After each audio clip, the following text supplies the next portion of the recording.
जून की दोपहर का वक्त है। गरम गरम लू चल रही है। गर्मी की वजह से एक चिड़िया का बच्चा भी बाहर नज़र नहीं आ रहा था। हर छोटा बड़ा गांव में अपने घर में बैठे हैं। बच्चे स्कूल की छुट्टियां चल रही हैं तो माएँ भी छोटे बच्चों को कुछ समय के लिए दोपहर में सुला ही देती हैं। गांव की चौपाल पर भी सन्नाटा छाया हुआ है। इस बार गर्मी ज़रा ज़्यादा ही ज़ोर से दे रही है, पर दुकानदार और कामकाजी व्यक्ति को तो काम पर निकलना ही पड़ता है। हरदेव जी अपने बरसों पुराने नौकर माधव के साथ अपनी बड़ी सी हवेली में आजकल अकेले ही रह रहे हैं। कभी समय था कि यह हवेली बच्चों के शोर से गुलजार रहती थी। छोटे बड़े नौकर चाकर सब कुछ तो था हवेली में। हर समय हवेली में चहल पहल रहा करती थी, पर वक्त हमेशा एक सा नहीं रहता। आज इसी हवेली में मानो भूत लौट रहे हो। एक माधव ही था जो हरदेव जी से जरा बहुत बातें करता, उनके स्वास्थ्य का ध्यान रखता, उनका खाना पीना बनाता था। तभी माधव अपने सेठ जी से कहता है, सेठ जी आप भी थोड़ी देर लेट जाइए, लंबी दोपहरी है, थोड़ा तो वक्त कट ही जाएगा। पर हरदेव जी को इस समय न तो दिन को चैन था और न ही रातों को आराम था। आजकल उनके दिन बस गुजर रहे थे और रातें समट कर रहती थी। उनका अकेलापन उन्हें काटने को दौड़ता था। कभी वक्त था कि उनका बहुत रुतबा था गांव में। वह इस गांव के जाने माने व्यक्ति कहे जाते थे। वो गांव के सरपंच थे। सब उन्हें बहुत सम्मान देते थे, कुछ उनके ओहदे की वजह से तो कुछ उनकी तानाशाही से डरकर। उनका कहा कोई नहीं टाल सकता था। असल में एक समय था जब हरदेव जी के पिताजी रमेश चंद जी दूसरों के खेतों में हल चलाया करते थे। रमेश चंद जी बड़े सीधे सरल और संतोषी स्वभाव के थे, लेकिन हरदीप जी शुरू से ही बड़े महत्वाकांक्षी रहे। उन्होंने अच्छी शिक्षा हासिल की और अपनी सूझबूझ से खेती की बारीकियां सीखी।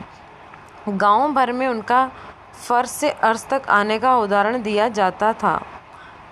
यह आज उनकी मेहनत और सूझबूझ का ही नतीजा था कि गांव भर में आज उनके खुद 10-12 खेत थे। उनकी खुद की ही बनाई एक बड़ी सी हवेली थी। पर क्या था, धीरे धीरे उनका खुद के बनाए रुतबे और हैसियत का गुमान उनके सिर पर चढ़ने लगा। वो ना अब अपने माँ बाप को कुछ समझते, ना ही बीवी बच्चों को। उनका अहंकार था कि बढ़ता ही जा रहा था। उनके अहंकार और अकड़ से अब उनकी गृहस्थी की गाड़ी भी प्रभावित होने लगी थी।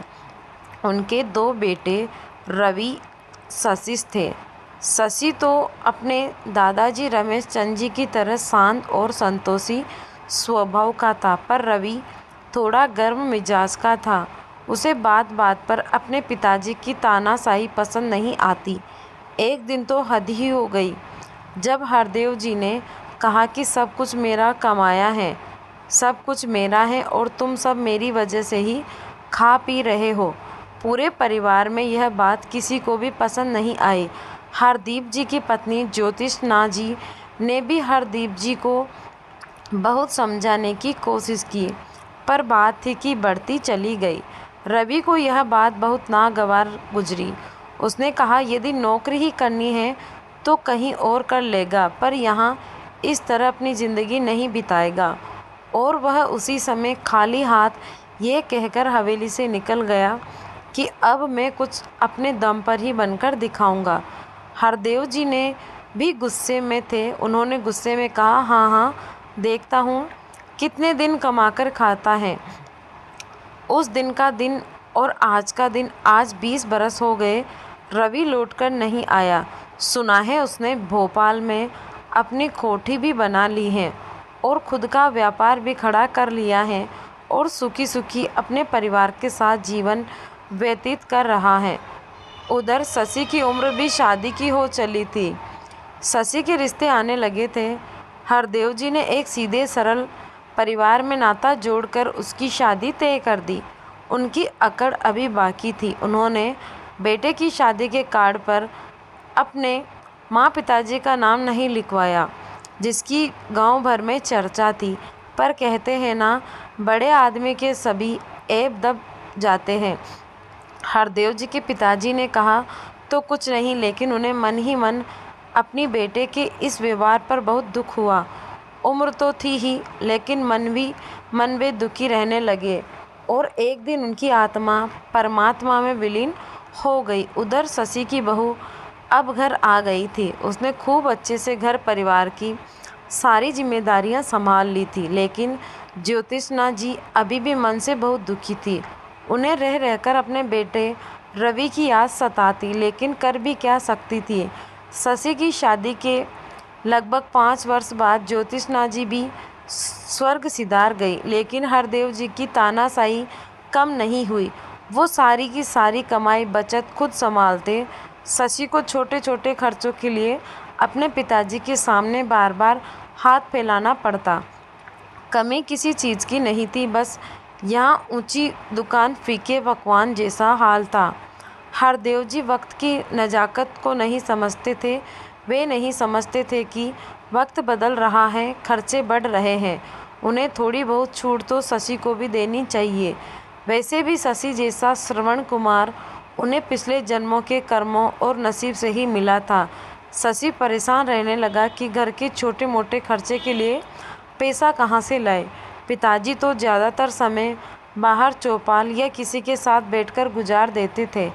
शशि मन ही मन सोच रहा था कि मैंने पूरी ज़िंदगी पिताजी की परछाई बनकर गुजार दी और आज उसका ये फल उसे मिल रहा है। पर फिर मन को समझाता, पिताजी बड़े हैं, कोई बात नहीं, उनका हक है मुझ पर, एक दिन सब ठीक हो जाएगा, सोचकर शांत हो जाता।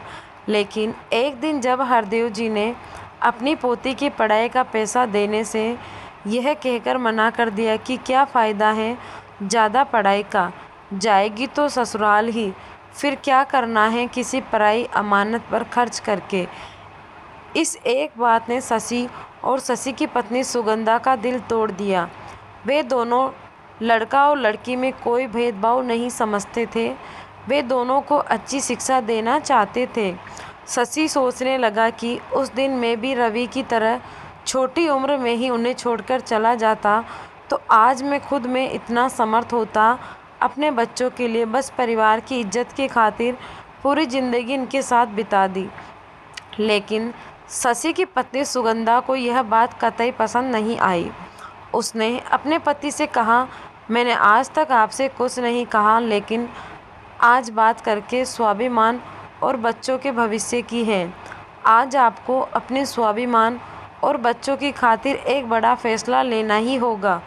उसने अपने सारे गहने जेवर शशि को देते हुए कहा कि इन्हें कहीं गिरवी रखकर आप छोटा मोटा काम शुरू कर दे। मैं हमेशा आपके काम में आपका साथ दूंगी। भोले बाबा पर भरोसा रखना, सब भला होगा। बस उस रात हवेली में हुआ यह फैसला उस हवेली की रौनक अपने संग ले गया। गांव में भी धीरे धीरे लोग अब हरदेव जी से कन्नी काटने लगे थे।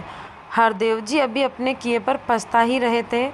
सोच रहे थे कि उन्हें अपनी तानाशाही की वजह से जीवन की संध्या बेला इस तरह तन्हा काटनी पड़ रही है। तभी दरवाजे पर हुई दस्तक से हरदेव जी अतीत से बाहर आते हैं। माधव दरवाज़ा खोलता है। माधव कहता है, सेठ जी देखिए तो कौन आया है। हरदेव जी देखते हैं कि बाहर शशि और उसकी पत्नी सुगंधा और बेटी मणि के साथ आया है। शशि और सुगंधा आगे बढ़कर हरदेव जी के पांव छू लेते हैं। शशि अपनी बेटी मणि की शादी का कार्ड हरदेव जी के हाथों में देता है।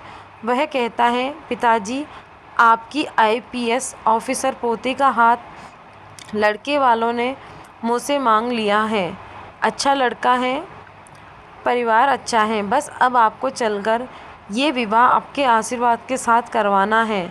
हरदेव जी शादी के कार्ड में अपना नाम पोती श्री हरदेव अग्रवाल और स्वर्गीय ज्योतिषना अग्रवाल जी पढ़कर रोने लगते हैं। अपने बेटे से शशि से कहते हैं, मुझे माफ़ कर देना बेटा, मैंने तेरी शादी में अपने पिताजी और माँ का नाम अपनी झूठी अक्कड़ में नहीं लिखवाया था। ये शायद उसका ही नतीजा है कि भरा पूरा परिवार होते हुए भी आज मुझे इस तरह जीवन अकेला काटना पड़ रहा है। रवि तो शायद मुझे कभी माफ़ नहीं करेगा। मुझे आज जाकर ये समझ में आया है कि व्यक्ति के कर्म जिंदगी भर उसके साथ साथ चलते हैं। जिंदगी एक आईने की तरह है, जिस तरह के कर्म हम करते हैं वो ही आईने की तरह ज़िंदगी हमें दिखाती है। बेटा, मैं इस लायक नहीं कि इस कार्ड पर मेरा नाम लिखा हो।